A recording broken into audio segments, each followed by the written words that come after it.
Hello and welcome back to the Horse Racing Network with me, Izzy Phillips, and I'm joined as always by racing broadcaster and journalist Paul Alster and Jack from Quiff. And we will be taking a look ahead to days 3 and 4 of the Cheltenham Festival 2026. We're going to kick things straight off with day 3, which is the Thursday. I've got some exciting races on the card, and we're going to take a look ahead first to the Mares' Hurdle. We've got a very interesting kind of top of the market here because we've got Woodhoo, and then you have got Lossiemouth, who we mentioned in the day 1 and 2 preview is actually on the drift for this race a little bit. You've then got Jade de Grugy in here, Feed to the Dancer, Take No Chances, Mercia, Dream On Baby, and Bigger the Rest, really, with 25 to 1s and bigger.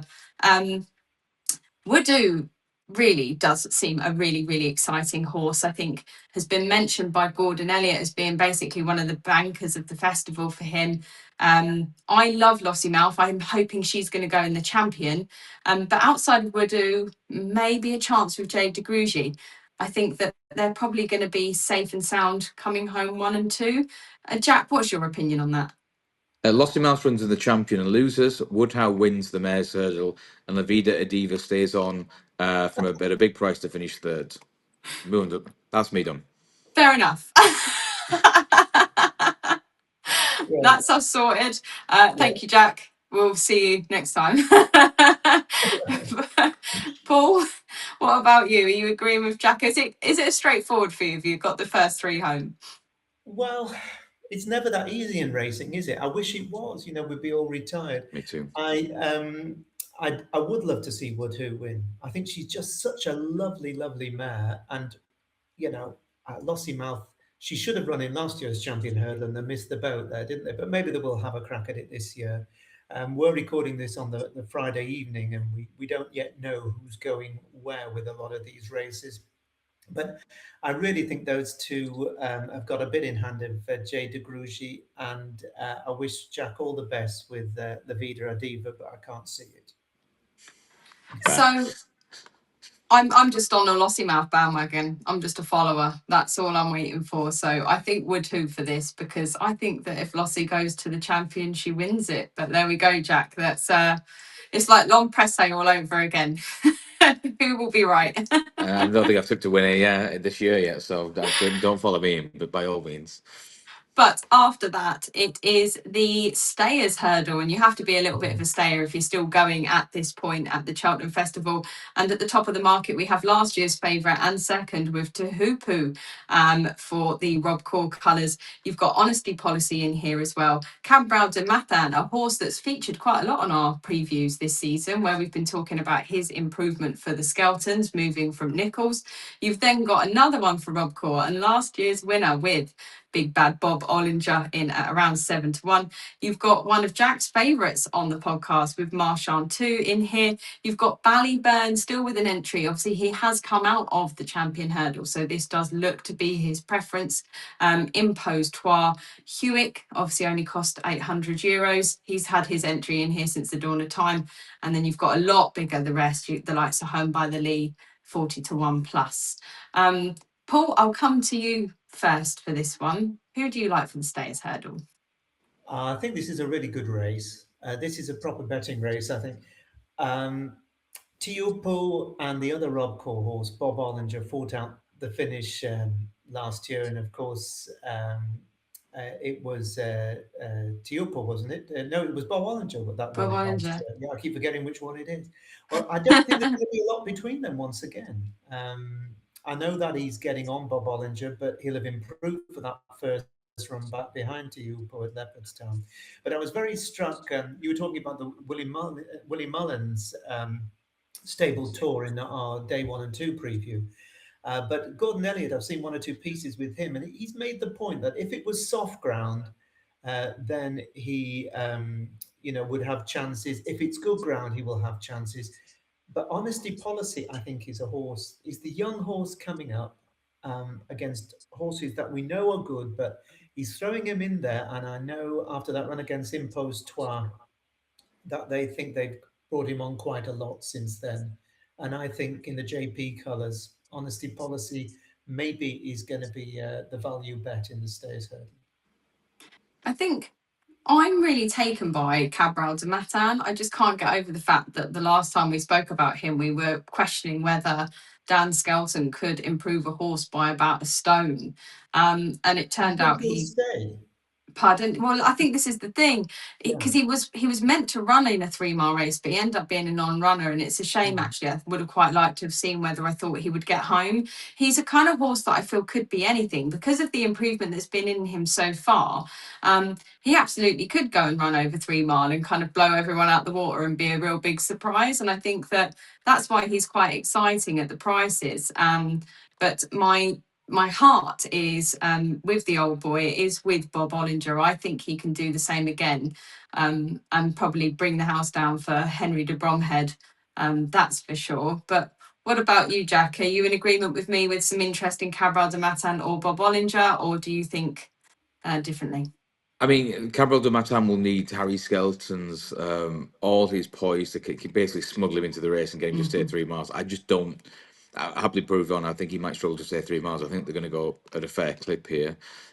You do wonder if kind of Teo, I can't pronounce it, Teopu isn't really as respected as he probably should be. mm, He's running his fourth consecutive Stayers hurdle. He's been a beaten favourite twice. He was a little bit unlucky 12 months ago, and he won it pretty convincingly 2 years ago when he beat Flooring Porter. I think he's probably a fair price, about 9 to 4, 5 to 2. He's got young legs against some of his older rivals. What is it? Home by the Lee and Bob Ollinger, both 11 now. Um, the biggest danger would probably for me, honestly, Paulista, like Paul said, he was a little bit unlucky at Ascot. Mark Walsh got a little bit lost on the turn. He's probably overpriced as well, about 9 to 2. It'd be them two against the field, but it's actually a proper race where all the main market principles are turning up and they've all got a good chance. So I'm not normally favourite backer, but if we're chasing on day three, I think Teopu at 9 to 4 might get my hard earned cash. But great race, and yeah, one for the neutrals. Any sentimentals for you with Marchand too in this race? Because he's a horse that's actually really come through for you this season on the podcast, that's for sure. He's got a fantastic record at Cheltenham. Yeah, I mean that 129 looked a penalty kick in hindsight, did it back in October? I thought he really got a really good rise, especially by Harry when he won the handicap at Cheltenham on New Year's Day. He did that carrying what 11 stone 8. He's done nothing wrong, has he? He's just I don't know. I think he's facing much stiffer competition at this Yeah. level now. mm. I mean, Donny the Great wasn't too far behind him back in the Cleve, but no, it's a great training performance by Emma Lavelle. First of all, to get him through the ranks, having been beaten early Albert Bartlett, and yeah, he deserves his place at the top table. I just think the Irish horses are a little bit stronger at this level. I just want to remind you of one phrase from the podcast this year, Jack, and that is, if you don't go to the wedding, you can't go to the funeral. So don't forget that when it comes to Marchand too. So Can't be keep it having in your you upset trousers, in the group absolutely, chat having missed exactly. out one of your favourites. It's a good phrase. Charlie's taught me well. Okay. And then after that, it does bring us on, hopefully not to the funeral, but actually to much better than that. That is the Ryanair Chase, a race that's actually bringing a bit of controversy, depending on what way you think Factor File should go after he's won the Irish Gold Cup. He does top the market still here for the Ryanair. You have got John Bon in the market still as well. I really do believe they're probably going to leave him in. And although their view is for Aintree, I just have this feeling that if Factor File goes to the Gold Cup, I think Nikki Henderson would love John Bon to get a Cheltenham Festival win, and I think that they'll leave him in. Um, You've also got Hartwood in here, Gaelic Warrior, although he's a little bit on the drift. You've also got Banbridge in here. He's got a couple of double entries, and the horse with the most entries at all, Romeo Coolio, appears again. You've also got some double entries for the likes of Ilete Tomp as well. But there's some others in here like JPR1 and Matata. Paul, if I come to you for your selection here first, who do you like in the Ryanair? Well, if Willie Mullins happens to be watching, can I make an appeal to the great man? And that is to run Gaelic Warrior in this race Yeah. because he's a horse I love. I think that at this kind of a trip and at the pace they're going to go, he'll settle better than he does over the 3 miles, or they're even considering the Gold Cup. I'd love him to run in a fast run, 2 miles, 5 miles. in this race, and I could see him, if Factor were to run, I could see him beating him as he did. He beat him at Punchestown over just under 2.5 miles earlier in the season in the John Durkin. So Gaelic Warrior for me, if he runs. If he doesn't, I probably won't have a bet because I wouldn't want to bet the odds on Factor 5. Yeah, I'm not. I think Factor File could obviously win this. I mean, obviously, he's a fantastic horse. I'll go back to that YouTube Willie Mullins stable tour. It does seem like JP McManus is doing the steering with this particular one, and feels like he has other horses that could win the Gold Cup for him, seems to be the feeling. I would. I know the way you're thinking, I would massively disagree, but there we go. Obviously, we're all entitled to our opinions on McManus's horses, but I would agree with you. I think Gaelic Warrior could have a really, really good shout in this. And after obviously had that mishap with Paul kind of dropping the whip on the running in that bunched finish, King George, I that's obviously over a flatter track, 3 mile.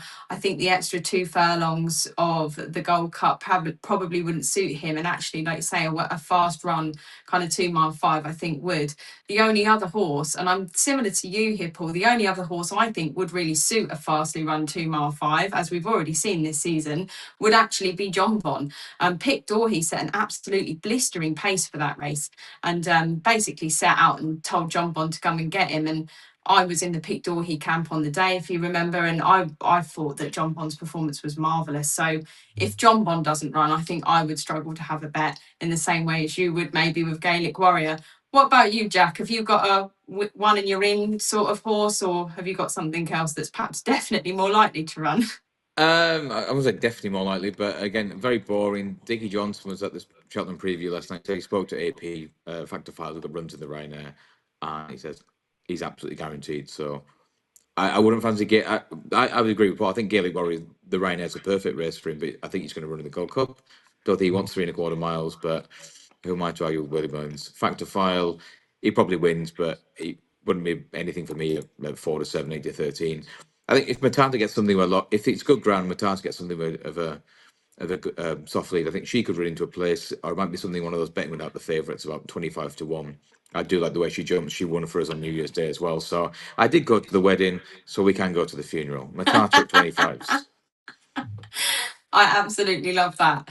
And it does then bring us on to the final day of the Cheltenham Festival 2026. It will be the Friday where things kick off with the exciting JCB Triumph Hurdle. This is where last year we had that flying finish from Poneros to Chin Lulamba and the finishing East India Dock as well.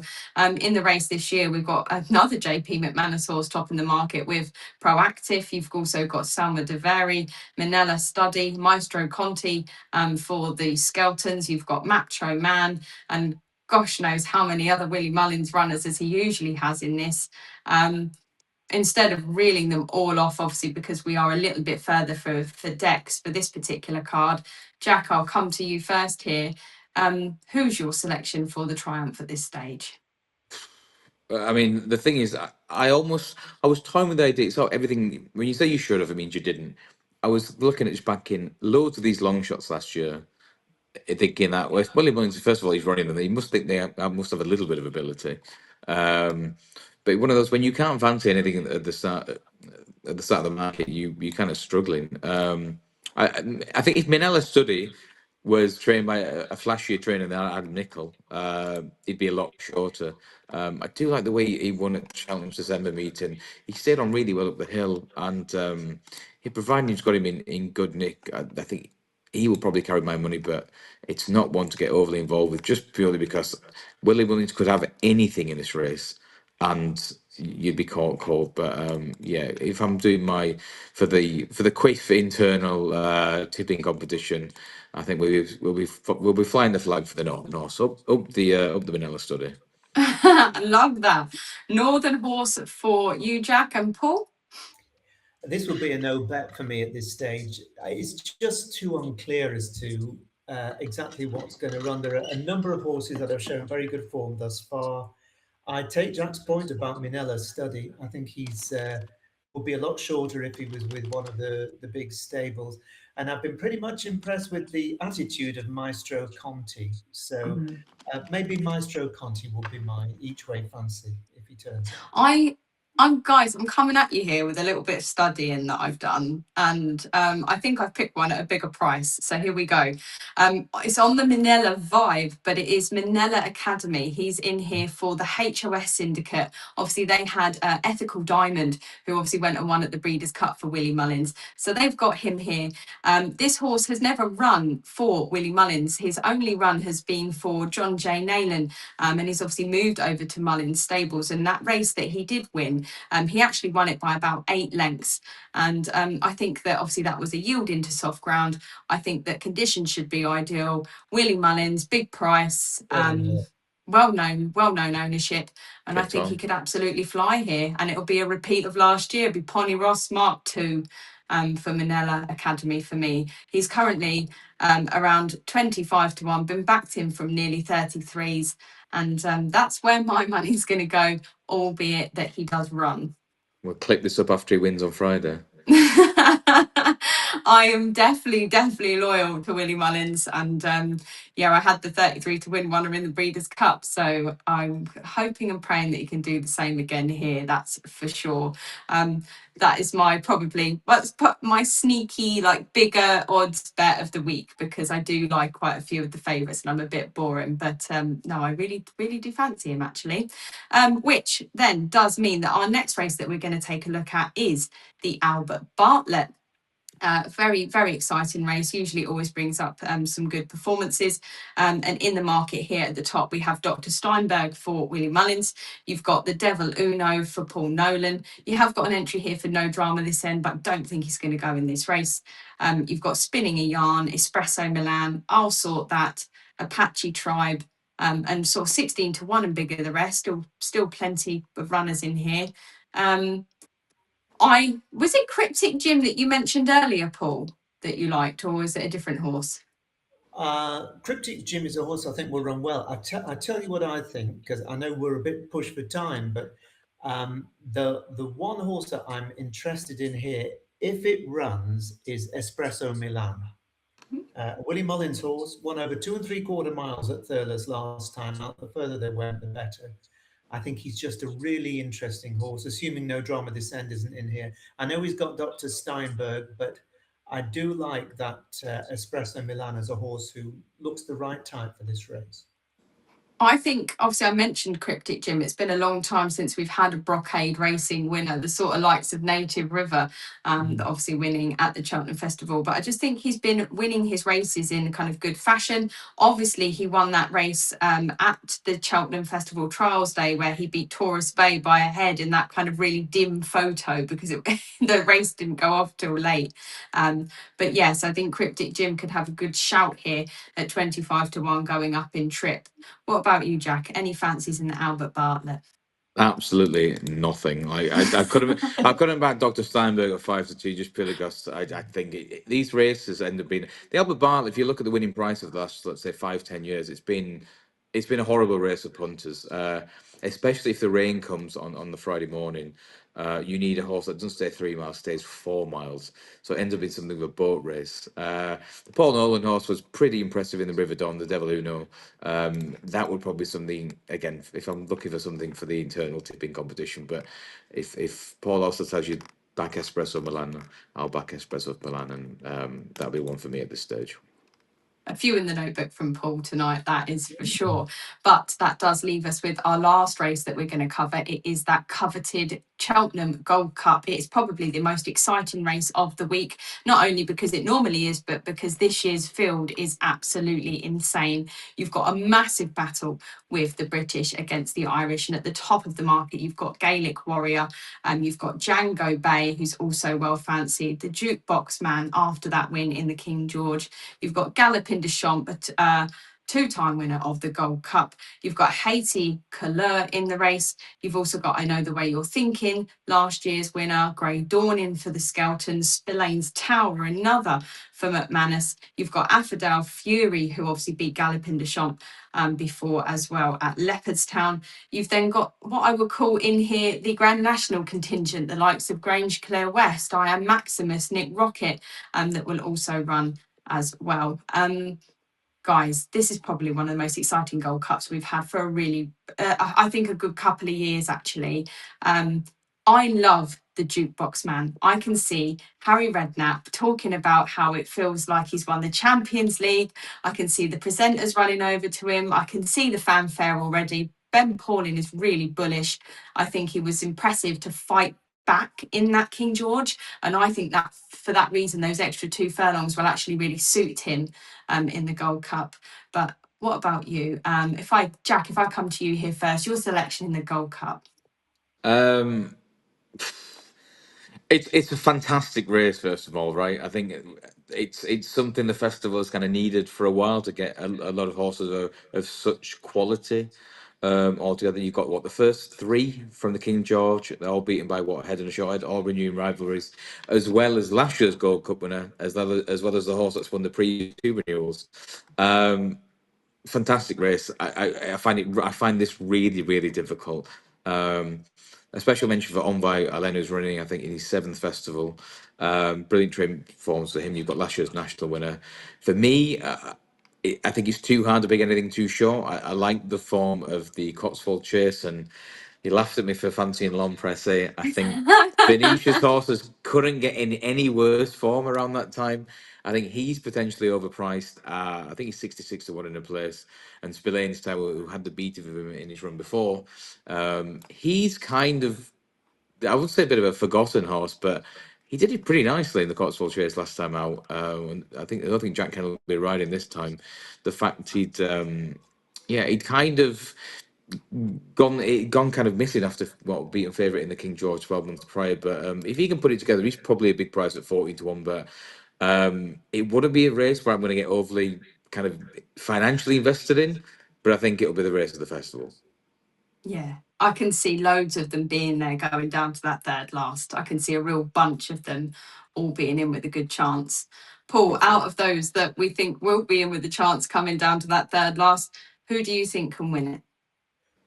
Oh, I think anything can just about win it this year. This really is a remarkable race, 6 to 1 the field. I can't remember that in the Gold Cup. Behind me, I've got an oil painting of, you can't see it properly, but of Dawn Run winning the 1986 Gold Cup, probably one of the greatest ever Gold Cup finishes. And I can see us having four in a line, a bit like we did at Kempton at Christmas as they go down towards the last. Amongst those, I would throw in, I don't think Gaelic War, I don't want him to run there, so I'm not even going to think about it. I think Django Bay and the Jukebox Man have outstanding chances. Galopin de Champs, I'm sure Willie will have him spot on, but he's getting that bit older. I don't think Haiti Kalura has got the class, even though it would be a wonderful story. I know the way you're thinking has run like a drain this season. I know they say he's turned a corner, but it's going to have to be one hell of a turn. I don't think Grey Dawning's good enough. I think Affordale Fury, who struck into himself or picked up a minor injury when he didn't run his race last time, on his previous defeat of Ian Maximus and Galopin de Champs, he's got a big chance at a big price. And Spillan's Tower as well. That Cheltenham form beating Long Presse, he's a horse who's always promised to be a bit special. So I'm hoping those four that I've mentioned, Spillan's Tower, Affordale Fury, Jukebox Man and Django By, and may the best horse win. But I won't be making a final decision until we've got all our entries in and we know exactly what the ground's going to be. Yeah, I think it's such a difficult race. You can make such a case for so many of them. Like I think Haiti Kalua is probably that Grand National horse, and I think that Grey Dawning though did have such a light race last time. You know, could he come out really fresh, beautiful white horse and fly over the last? Who knows? But I think it's certainly going to be really exciting. And hopefully, across our day 3 and 4 preview, we found you a few winners and that you'll be finishing the festival in style with plenty of money in your pocket. And please do join us back for probably a Cheltenham review and then starting to look ahead towards Aintree next, that's for sure. But thanks so much for sticking around to the end. Don't forget to like and subscribe, and good luck for the Cheltenham Festival 2026.